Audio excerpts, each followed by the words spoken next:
we are right back at it, y'all. We got another show to get into. 90 Day Fiance. I know I've been missing this past couple of episodes. Power came on, so bitch, I'm gonna watch Power over 90 Day Fiance. I'm sorry, I just am. But now that nothing is really coming on Mondays, I have time to like actually watch 90 Day Fiance and come and do a review this week, okay? So actually this was the last episode. Next week is gonna be the tell-all, but a lot kind of, was going on with some of the couples. So let's go ahead and get into it. So we open up with Elizabeth and Andrei. Her wedding, you guys. Chuck is drunk as fuck. Like, he didn't eat, drinking all the wine. That little Russian wine is something different. That percentage over there, that's something, they get drunk in Russia. European, they love to drink. And it's a party. It's a beautiful wedding at that. And I think Chuck is just sitting there looking at all this extravaganza. And it's like, my dad paid for all this shit? Like, I wonder what kind of wedding Chuck had. Maybe he's thinking back to his wedding. And it's like, I didn't get all this shit. And he got drunk, interrupted the damn cheers speech or whatever after the dad. And was like, don't come to America and live off my dad. Get your shit together. Don't ask my dad for shit anymore. Like, he was drunk. And I'm waiting for damn Charlie to grab the mic, but I think he low-key let him kind of go a little bit because he agreed. I'm not disagreeing with nothing that Chuck is saying. This was just not the right time because it's less about Andrei at this moment and more about Libby, and you didn't give a fuck about your sister. So now Andrei pulls him outside after the whole speech and he's drunk and stuff. He's basically taunting Andrei. He wants Andrei to fight him. What, you're gonna fight me in Moldova? Like, he's waiting for Andrei to fight him. First of all, he had to get drunk to do it, to get balls of steel, because he know he can't whoop that ass sober. So he's like, if I'm drunk, I can at least blame it on that.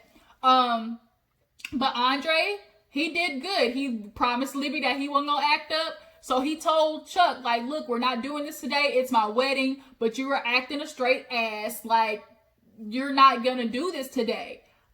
Whatever issues we got, we will talk about back in America, but like, don't fuck up my wedding, period. So as he's walking away, I think that's when the dad comes outside and the sister, Jennifer, ends up pulling the brother to the side and was like, no, like, stop it. She's like, I get what you're saying. Like, we all feel this way, but it's not about Andrei now. It's about Libby.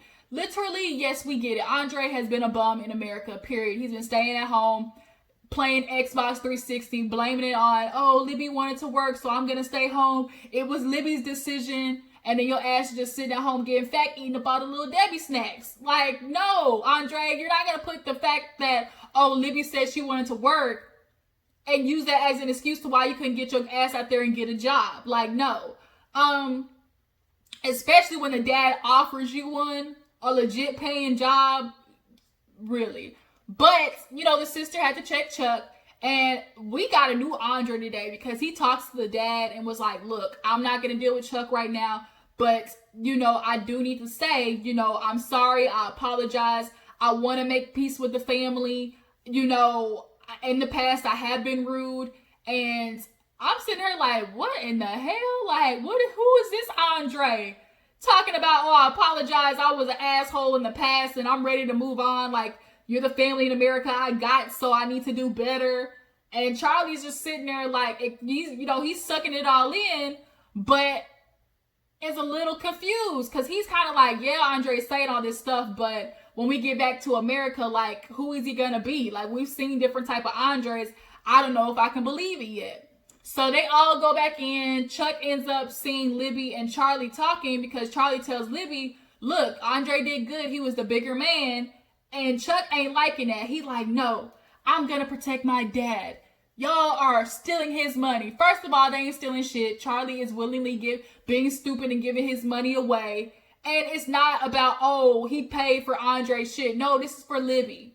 Period. And the only reason he's doing it, first of all, Libby knows what she's doing when she worked her dad. When she went over there and started crying in front of the dad, she knew that was going to help make him pay for the wedding. Like, she's not stupid. And she knows how to pull her daddy's heartstrings. Like, it just is what it is. And the dad allows her to do it, which freaking allows Andrei to feel like, oh, your family's got the money type shit. But she's like, this is my wedding, stop. The dress was gorgeous, the venue was gorgeous. You know, they had entertainment, the drinks, like, it was a very beautiful wedding. And for $30,000, like, I mean, shit, that's on the cheaper side of weddings. I know people try to get around 10, 15, but a $30,000 wedding to look like that, like, that's a decent price. But the son is jealous that Andrei basically keep getting all this shit. In the minute that he asks his dad for something, his daddy probably tell him no. So, Libby ends up pulling Andrei outside, and she's talking to him like, what are we doing? Like, what are you doing? Like, I'm not having this go on right now. My brother, he's just drunk. And Andrei, you can't do this because this is the only family you have in America. And she's worried, like, am I always going to have to deal with my family and Andrei not getting along? I couldn't imagine being in a serious relationship with with a man and my family doesn't like them. You know, that makes holidays awkward. That makes birthdays awkward. Like, it's too much. But he tells her, look, Libby, I promised you something. I did that, and I'm not going to fight with Chuck tonight. I talked to your dad. I apologize for being an asshole in the past. Like, I'm going to do this for you. And she starts crying, and, you know, they end up going back in there for their first dance, and it was really beautiful. And the fact that Andrei, like, apologized, y'all, I feel like he doing some reverse psychology type shit. So yeah, that was kind of where their shit ended. So moving on, we see Angela, you guys, y'all, she's leaving Africa early because her mom is sick, you know, and she ended up getting admitted into the hospital. So Angela's rushing back, and she's just kind of like, you know, in a whirlwind because she's supposed to be happy right now. She just got married, but she can't really, you know, get in a happy mode and be in blissful weddingness because her mom is sick. She's got to go back and see her. So she goes back home early, goes to see her mom, and, you know, thank God she was able to see her before, you know, she ended up passing. I think when she made it there, she was just like, you know, I got to keep my emotions together because if she sees me cry, you know, then it's going to really affect her. And you can tell Angela's a tough broad, y'all. She's a lot. And I think she's just a lot. I don't know what her childhood was like. I don't know what her past is. But it definitely has hardened her. And sometimes she needs to learn how to be a lot softer with her approach. Especially with Michael. Because I don't know how Michael be putting up with this shit. I couldn't be married to Angela. I'm sorry, I couldn't. But the thing is, you know, she makes it to see her mom. And now she's passed away. And the family's obviously grieving. She's folding up her clothes and stuff. And she's just kind of sad because it's like, dang, my mom passed and I don't have my husband here to help console me, be there for me. Yeah, he's there over the phone, but like, you know, a wife just needs her husband to hug her, you know, when she's depressed. And I get that. Like, you know, I felt really sad for her in that moment. But now she's just going to have to figure out a way to, you know, move on and, you know, get past this grieving process. But she's not really being able to grieve because she has her family to take care of. She's got all these damn grandkids. Where the hell did all these damn chocolatey babies come from? Like, first of all, where are these babies' daddies at? Like, Skylar, you out here for the streets? You got all these kids and not Nan, dad is in the picture? I'm just confused. Because y'all always got these kids and Angela taking care of them. Where are the daddies at? Okay, we need to hit up Mari and try to get something figured out. But, yeah, they just sitting on the couch and, you know, they're just trying to figure out, you know, where do we go from here? And I just could imagine like that pain, but at least she did get to see her, you know, before, you know, sending her off, you know, to, you know, the lights and stuff like that. It's just a little, that would be depressing. So let's try to hurry to switch the mood, get to something else. Y'all, Larissa and Eric, y'all remember Larissa got everything done, her nose, her titties. And actually, a quick tidbit, y'all, Larissa got detained by ICE. She went viral after going on like this adult site called Cam Soda. She got that booty done. She said she was trying to look like Kylie Jenner. So she got all the ass cheeks done. And she got this big donk. And now she went viral. And I guess ICE was like, who is this girl? And decided to arrest her. But she made a video saying that, you know, she was released and everything's good now. I'm glad her little green card, I guess, came in because they've been deporting people left and right. So now that at this time, she only had her titties and her nose done. And so Eric's like, you know, this being with her just made us close. And I hope this made her realize that I'm going to be supportive of her, be around there for her. So she's been, you know, under wraps for 2 months. And now her friends are coming to see the final result. So she walks out her little shorts and bathing suit top. Larissa got these double D cans bouncing around. They look good. They don't look plastic and fake. You know, that the extra round titties that just look hard. Like, they look good. They look supple. And her nose, I'm not mad at it. Like, Larissa, she wasn't she wasn't ugly before, but you can tell she's kind of coming into herself. The nose, I'm not mad at it. Like, you can tell it made a little bit of a difference with her face structure. And it's not as bulky, I think is what I'm trying to say. But how do you guys feel about Larissa's surgery? Do y'all feel like, you know, it was a positive, like it did good for her, it made a difference, you know, that was, you know, a substantial difference? But now the friends come, feeling on the titties. She's talking about how, you know, it helped with their sex life, and now she's just waiting on the process of her green card. Carmen still don't fuck with Eric, but she's gonna be there for her friends. And she's like, oh, so this is me, I gotta get married? And Eric looked like, Larissa's like, yeah, maybe down the time we'll be able to talk about marriage, you know, all the stuff we're doing. He's like, you proposing to me? She's like, yes, I do. I was like, oh shit, I wouldn't want to marry Eric. Something about him looks a little suspect, if you know what I mean. He's definitely using Larissa for clout too. I don't, like, he just gives off a very ingenuine vibe, like disingenuous vibe. Like, I don't like Eric for some reason. So moving on, in relation to Larissa, we got Colt and Debbie. Colt is talking to his mom, Deb. Y'all, Colt's balls dropped. That's what happened. Colt finally feel like, you know what? I've been staying with my mom for 35 years. It's time for me to fly the coop. And it's like, damn, thank you, freaking. Finally, Colt is getting somewhere. Like, his balls is dropping, like I said. So he ends up talking to Deb, sitting down with her and basically discussing how she's like, you know, I don't know how you've been feeling after the Jess situation. Like, you've been real quiet. And he's like, you know, Mom, you know, sometimes I kind of feel like I don't have privacy, even though we talk, you know, I just don't want to feel like I have to tell you everything. And she's like, you know, I try to give you as much privacy as possible. You feel like I'm overbearing or doing too much, like, you need to tell me. So he basically tells her, like, you know, Mom, I'm realizing that we have a relationship that's detrimental to me growing. Like, I can't have a woman because now they feel like they're in competition with you because you don't allow me to be a man. So why would these other women treat me like a man? So basically he's saying, Cole, you're realizing your mom can't cook for you every day anymore. She doesn't need to make your bed. She doesn't need to wash your nasty drawers. She doesn't need to make sure that, oh, you got your meal at night or there's drinks for you in the fridge. Like, none of that. It's time for you to grow up, find you a place to live, move out, send your mama down the street somewhere to Whispering Glen Pines. Maybe she'll find her a nice little older gentleman that's on the way out too, like her. And, you know, they'll have a nice little time, you know, playing checkers and backgammon. Like, you know, that type of stuff. Maybe she'll find an old man that got a nice prescription of blue pills and can blow that back out one time. Can we imagine how long it's been since Debbie done got some? That's probably why her ass so bitter all the damn time. Like, you really need to get some dick, period, Debbie.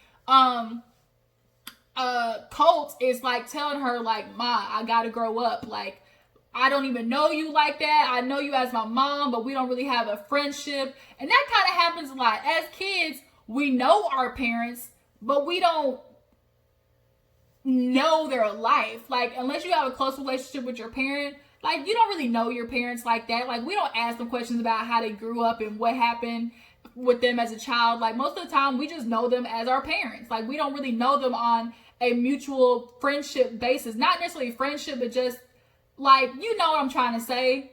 But she gets upset and was like, oh, really? Like, you feel like I've been doing all this stuff? And he's like, Mom, no, I'm telling you, I still love you. And she walks away. I think she growing her hair out. Did y'all notice that? So now she in the confessional talking about, well, fine. If he feels like I've been doing too much, it's going to be a cold day in hell before I wash his drawers. Debbie's going to go right back to doing the same old shit because she doesn't know how to think about herself. Like, she's been doing it so long to take care of Colt's freaking little big kid ass that she doesn't take care of herself. And it's going to be a habit that she has to break more than him. But I'm glad to see that Colt is realizing, Mom, I got to grow up. I got to get up out of here. I got to find me a woman. And she's going to have to take over the responsibilities of being a wife, like a woman for me. So last but not least, you guys, we have Kalani and Asuelu, y'all. Kalani done got tired of Asuelu, okay? She said, I can't do this shit no more. Like, this is the end. Like, I'm done. So at this time, COVID happens. And she's been at home with the kids. I could imagine she ain't getting no help because Asuelu ain't. Y'all remember that time he got out and then like closed the door and let her take both of the kids in the house, like struggling? I said, damn, Asuelu, like, fuck you. So she said that Asuelu had been lying about where he's at. She had to put a tracker on his phone, told the mom, like, I've had enough, like, I'm done. Like, he is not taking this seriously. He's still going to play volleyball and then had a nerve to come home. Got volleyball, touch the same damn ball, everybody's hands and stuff. And the mom is like, look, I'll support you. You got to do whatever you can. But, you know, at this time, what's the point of being with Asuelu if he's not helping you, not supporting you? She's like, look, you know, I always have that 20% chance holding out, but I'm not going to hold my breath.